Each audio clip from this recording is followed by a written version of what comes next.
Pension తీసుకున్నావా? Pension ఇవ్వలేదా? ఇంటికి పట్టుకొచ్చేవారు కదా. చంద్రబాబు ఆపేశాడు కదా. చేశాడండి మరి. జగన్ అన్న మంచి చేస్తున్నాడు, చంద్రబాబు చేస్తున్నాడా? జగన్ ఇంటికి ఇస్తాడు, కుళాయి పిల్లగాడు నింపాడు, మంచినీళ్ళు పిల్లలు డబ్బులు ఇస్తున్నాడు, బట్టలు ఇస్తున్నాడండి. మరి ఎవరికి ఎత్తా ఓటు? ఏం పేరండి మీ పేరు? తిరుపతి రెడ్డి.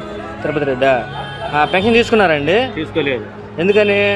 ఎందుకంటే మాకు ఇంటికి వచ్చి ఇచ్చేవాళ్ళు దొరకు, ఇప్పుడేమో ఇంటికి రావట్లేదు.